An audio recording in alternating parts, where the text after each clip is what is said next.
Je ne sais pas qui est-ce qui a préparé les chants et tout ce matin, mais vraiment, vous avez été dirigés par le Saint-Esprit, parce que tous les chants, en fait, j'avais l'impression que j'avais même plus rien à faire sur l'estrade. Incroyable, incroyable. Gloire à Dieu. Amen. Bon, je me portais sur mon papier, parce que sinon, je vais dépasser carrément les 10 minutes imparties. Alors voilà mon identité.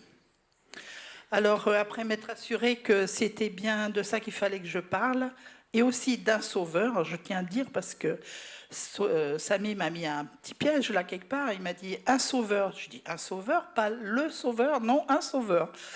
Bon, eh ben, on va s'atteler à la tâche.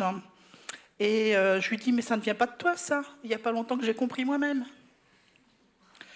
Alors, j'ai recherché quand même, je n'ai pas mis de texte biblique ce matin.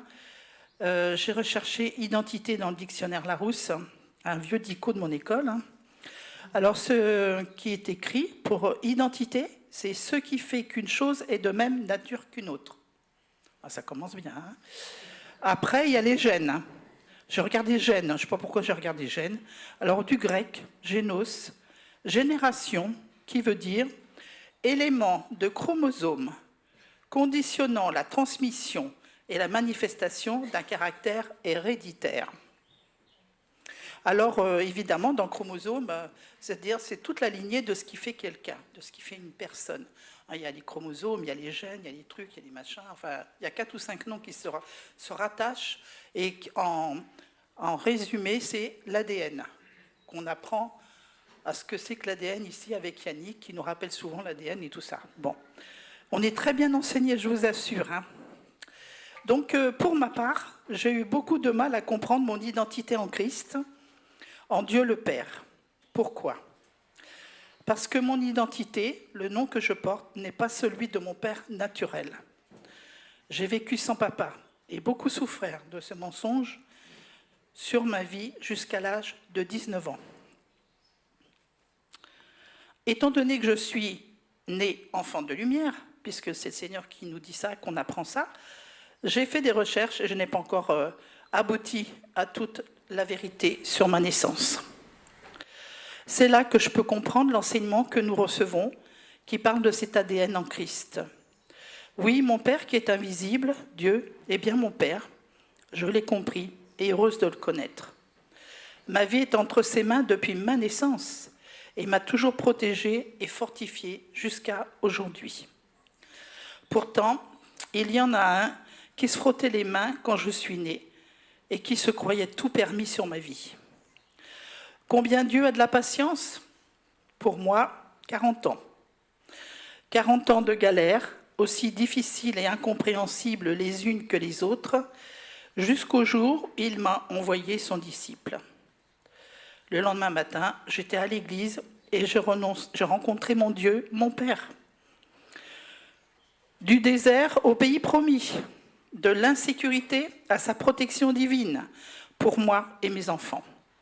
Depuis que j'ai traversé le Jourdain, mon Père Céleste tient ses promesses. Toutes celles qu'il m'avait annoncées lors de notre rencontre, il a déversé non seulement sur moi son amour et sa protection, mais ouvert les écluses des cieux. Alors après, pour parler du Sauveur, j'ai repris le dictionnaire. Il est écrit, c'est le Sauveur du monde. Sauveur, c'est le Sauveur du monde, c'est Jésus-Christ. Et sauver, qui sauve du naufrage, qui rend la santé, sauve le malade. Procurer le salut éternel, et Jésus est venu pour sauver tous les hommes. Non, mais on a un dictionnaire formidable, non ? Qu'est-ce que vous en pensez, hein ? Wow, j'étais quand même vraiment surprise de lire ça dans le dictionnaire. Voilà, bon, bah, tout est dit, hein, tout est dit. Mais Samy veut que je développe le sujet. Parce que le thème, c'est mon identité et un sauveur, pas le sauveur, mais un sauveur. Donc le premier, c'était ma mère, mon premier sauveur. Bien qu'étant à l'hôpital, installée en salle d'accouchement, elle s'est retrouvée seule malgré ses appels. Je suis née à midi, figurez-vous, et tout le monde était parti manger. Elle a su prendre courage et a fait le nécessaire. J'ai failli me noyer 5 fois, 2 réanimations sur place. Et la dernière, j'avais 13 ans, à la piscine, sauvée par mon petit-neveu de 4 ans, plus jeune que moi, qui m'a tiré par les cheveux en faisant tomber un ado qui avait sauté sur mon dos et me tenait la tête sous l'eau.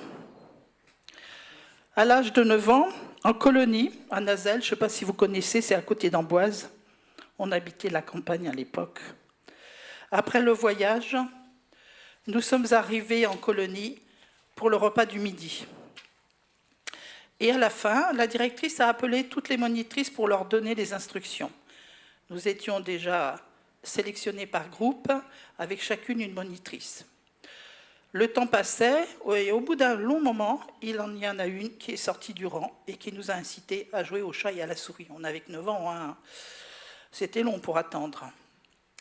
Après une courte hésitation, nous avons commencé à se courir les unes après les autres, et j'avais été désignée pour être le chat. Mais les souris ne me connaissaient pas, et j'étais très, très rapide à la course. Si bien que la souris que j'étais sur le point d'attraper s'est engouffrée dans l'aile du château, qui avait une porte vitrée, et l'a refermée sur moi. Bien que même ayant calculé le problème, parce que toute petite j'avais déjà des idées, j'avais prévu de m'appuyer sur les barreaux en bois qui tenaient les carreaux, mais pas la hauteur des 3 marches qu'il fallait monter avant. J'ai passé mes vacances à l'hôpital, donc 15 jours de coma, je ne l'ai pas mis, mais voilà, et je ne suis ressortie que 3 jours avant le départ du séjour pour l'arrivée en hélicoptère de M. Michel Debré qui voulait voir la miraculée. Et puis, j'ai échappé à 2 viols, supporté le rejet du racisme à cause de mon patronyme qui avait une consonance arabe. C'était les gens qui pensaient ça, c'était après-guerre, et puis bon, ben voilà, c'était comme ça. Premier mariage, basé sur un mensonge. Second mariage, suicide de mon mari. Et pervers narcissique pour le 3e. Et bien d'autres galères encore. Bon, je vous ai mis les plus gros. Je vous ai mis les plus gros sans rentrer trop dans les détails.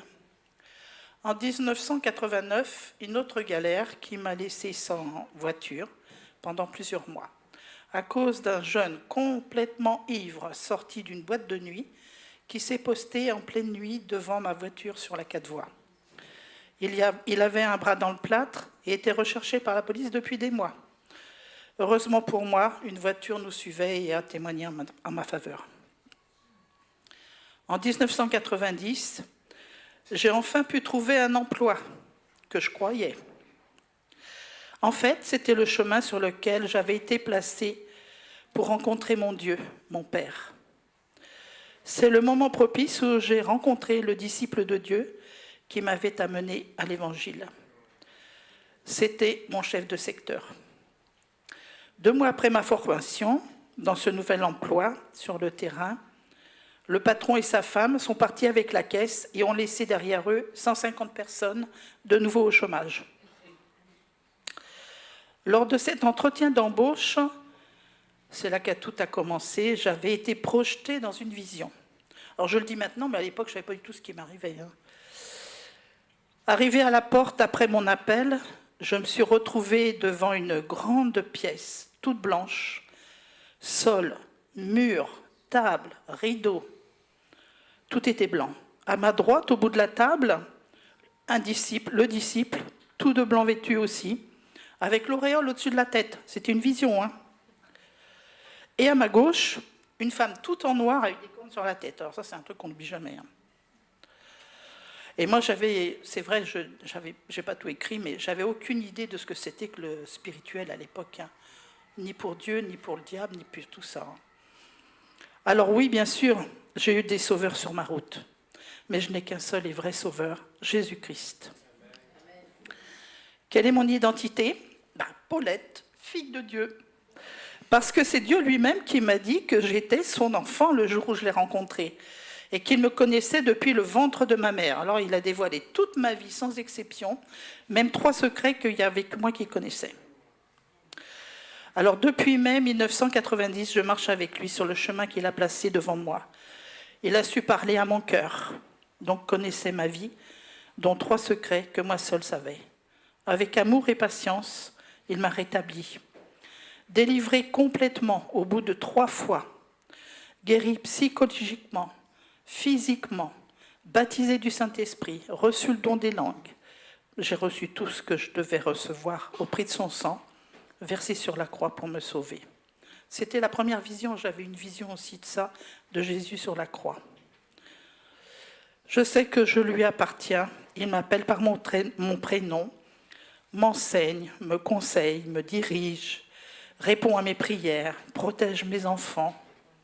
Je sais qu'il m'aime et je lui obéis parce que j'ai appris à avoir confiance en lui, qui est mon seul sauveur, mon seul vrai sauveur, Jésus-Christ. Un jour, il viendra me chercher pour rentrer à la maison. Alors je le verrai face à face. Je déposerai ma couronne à ses pieds. Gloire à Dieu. Amen. Bonjour à tous. Du coup, moi, je vais vous parler de mon identité au Christ au sein de la famille de Christ. Donc, ce qui peut sembler difficile dans ce thème, c'est de bien appréhender la notion de famille de Christ, famille en Christ, sachant que individuellement, nous faisons également partie d'une famille terrestre. Donc, comment faire la part des choses entre la famille terrestre et la famille chrétienne ? Comment se positionner ?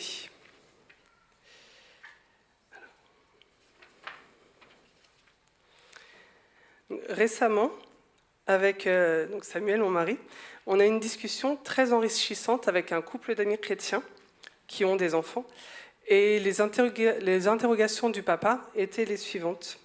Comment élever ses enfants en conformité avec la parole quand on n'a pas été élevé ainsi, ou du moins lorsqu'il y a eu des facettes de l'éducation que nous ne souhaitons pas reproduire, comme un papa dur, par exemple, qui n'exprimait pas ses sentiments.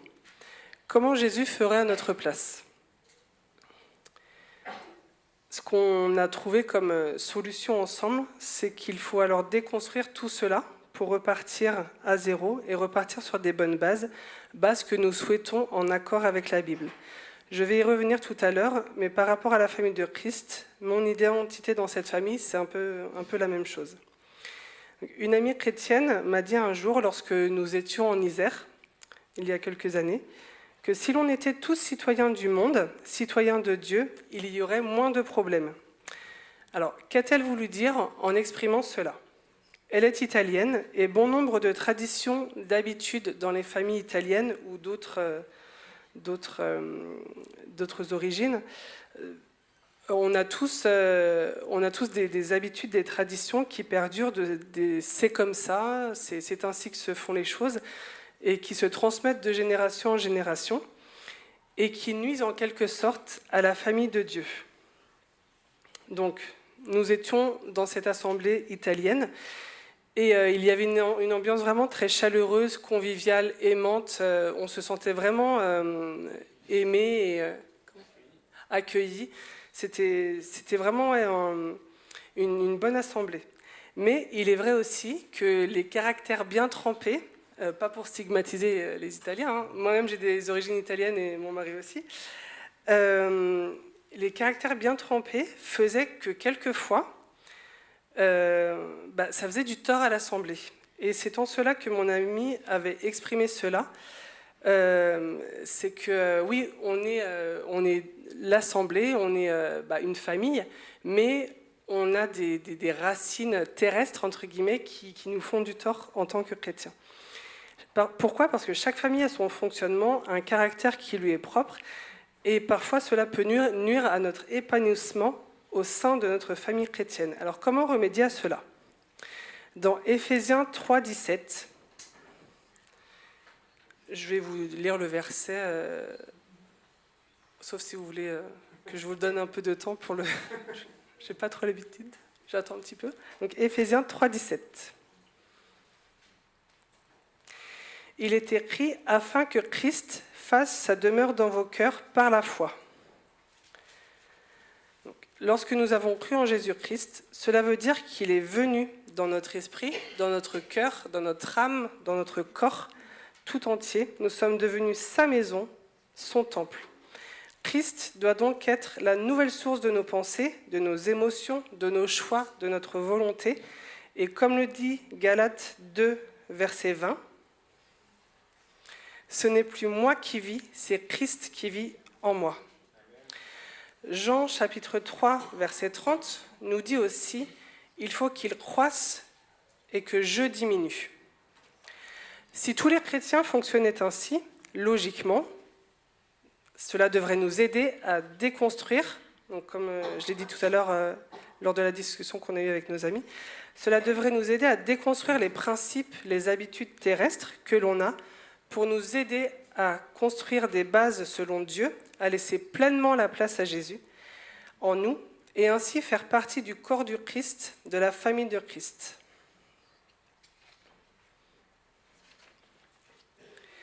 Quand on rencontre quelqu'un pour la première fois, on se définit souvent au travers de notre métier. Par exemple, salut, qu'est-ce que tu fais dans la vie ? C'est quoi tes passions ? Qu'est-ce que tu aimes ? On se définit aussi au travers de notre situation familiale. Est-ce que tu es marié ? Est-ce que tu as des enfants ? De notre physique aussi, des fois, de notre caractère. Encore hier, j'avais pas prévu de le dire, mais quand je dis physique, nous on habite en campagne et du coup on voit, c'est pas qu'on voit les mêmes personnes, mais on voit du monde et c'est pas la même mentalité entre guillemets qu'en ville. Hier j'étais en ville à Rennes avec Eva, ma fille, et ça m'a rappelé quand j'étais étudiante à Rennes où je me faisais interpeller tout le temps par rapport sur ma taille. Et c'est vrai que en campagne je suis moins interpellée sur ma taille et là. On arrive à Rennes et la première personne qui m'adresse la parole, c'est « Vous êtes grand, vous me direz mettre combien ?» Et je me dis « Waouh, mais ça n'a pas changé en fait. » Et du coup, je me mets à entamer une conversation avec cette dame et voilà, la première entrée en contact, c'était sur ma taille. Donc voilà, il y a plusieurs points d'entrée pour rentrer en contact avec les gens. Mais ce n'est pas ainsi que Dieu nous voit. Dieu ne nous voit pas, on n'est pas défini pour Dieu à travers notre métier, notre physique, nos caractères, nos passions, nos loisirs, la taille. Aux yeux de Dieu, on est tous quoi, à la même hauteur. C'est ça. Et Dieu nous voit comme ses enfants. Dieu nous voit comme ses enfants, comme une grande famille. Et nous sommes appelés à être frères et sœurs en Christ, ce qui n'est pas rien quand même. Et au sein de cette grande famille, nous sommes tous élus et bien-aimés, nous sommes choisis, nous sommes nés de nouveau, Christ demeure en nous, nous sommes membres du corps du Christ à part entière et nous faisons partie de la famille de Dieu. Avec Luna, ma fille, on a vu le terme champ lexical pendant ses révisions pour son contrôle de français. Champ lexical, c'est un ensemble de mots qui se rapportent à un même thème.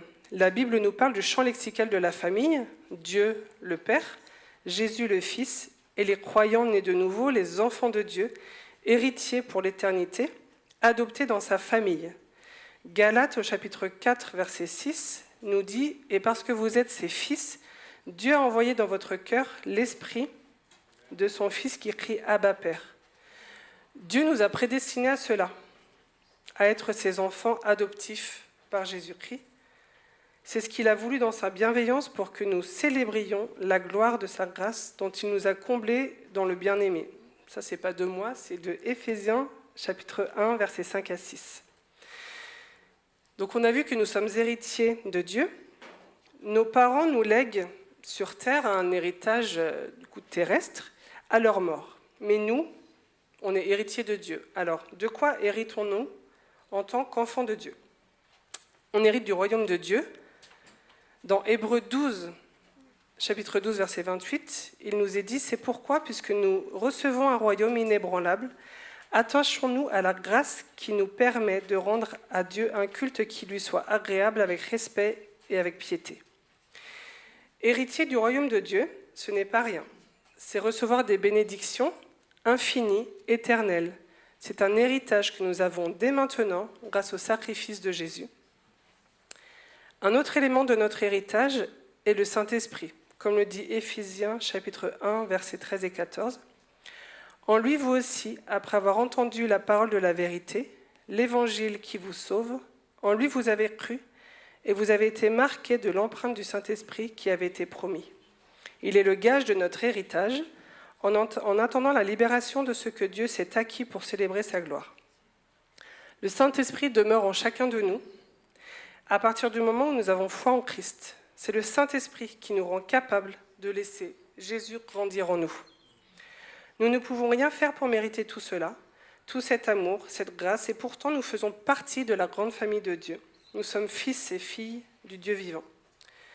Pour finir, je vous encourage vraiment à chercher la nature profonde de Jésus, à le laisser prendre toute la place en vous, qu'il croisse et que vous diminuiez, pour vivre pleinement votre destinée, pour vivre pleinement les projets de bonheur et non de malheur que Dieu a pour chacun d'entre nous. Alors moi, je vais vous présenter le thème de la mission. Donc pour aborder ce thème, je ne trouvais pas d'idée et finalement, je me suis retrouvé en cours, en perm, et j'ai demandé à mes amis, pour eux, qu'est-ce qu'évoquait la mission et comment ils faisaient pour en accomplir une. Donc alors, on a Éloine, Tristan, Louise et Lucie qui disent que pour eux, une mission, c'est un ordre d'un supérieur. Et pour accomplir cette mission, eux, ils établissent un plan, ils s'entraînent et ils s'acharnent. Jules et Antoine, eux, pour une mission, c'est quelque chose qu'on veut réussir à tout prix. Et pour eux, pour réussir la mission, on fait appel à un ami. Mathéo, Oriane et Noah, eux, pour réussir leur mission, ils vont suivre leur instinct et foncer.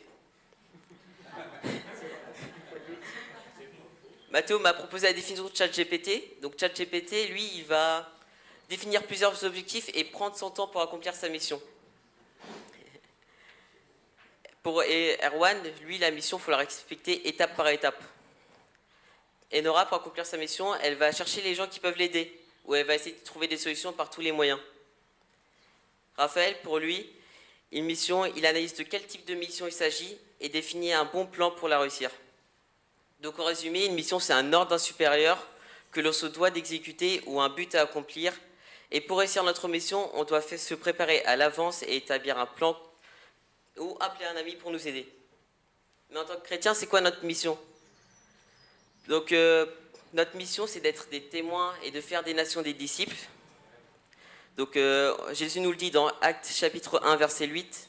« Mais vous recevrez une puissance, le Saint-Esprit survenant sur vous, et vous serez mes témoins à Jérusalem, dans toute la Judée, dans la Samarie et jusqu'aux extrémités de la terre. » Et je me suis posé la question, mais on doit être des témoins de quoi ?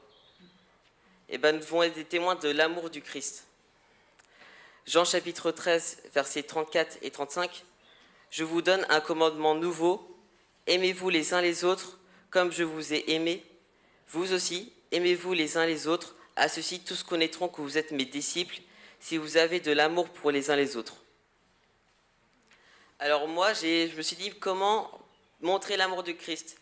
Et en fait, j'ai réalisé que en accomplissant cette mission de faire ce message, j'ai réussi à être un témoin auprès de mes amis et mes camarades de classe.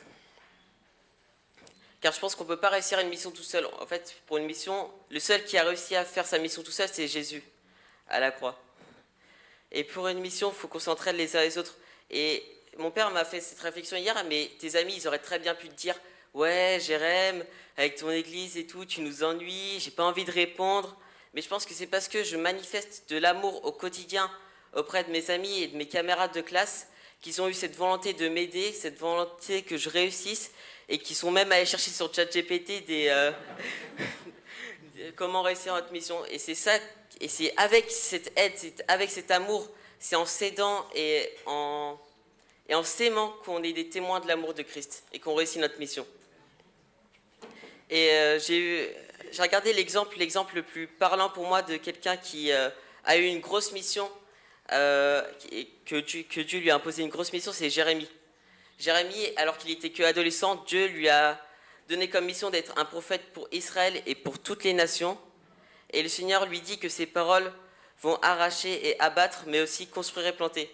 Alors Jérémie va répondre comme nous tous, je pense, à son âge. « Seigneur, je suis trop jeune pour parler en public, je ne peux pas, c'est pas possible. » Et le Seigneur lui répond, donc Jérémie chapitre 1, verset 8, « N'aie pas peur d'eux, car je suis là pour te délivrer. » Le Seigneur, en fait, il nous promet de nous accompagner dans notre mission et nous devons lui faire confiance parce qu'il nous a tissés dans le ventre de notre mère pour qu'on puisse accomplir notre mission et faire de bonnes œuvres. Personnellement, pour moi, ça a toujours été compliqué de parler de Dieu auprès de mes camarades de classe. Je pensais toujours être moqué, mais c'est en me disant que Dieu est avec moi, que Dieu m'aide, que je réussis à surmonter mes craintes et mes doutes et à aller vers eux et à être un témoin. Et j'espère que quand ils verront la vidéo, ils pourront se dire, ils pourraient être touchés par l'amour de Christ et se dire waouh, j'ai servi pour une prédication, etc. Voilà. Donc voilà, donc pour réussir une mission, il faut s'aider, s'entraîner, demander de l'aide et faire confiance à Dieu.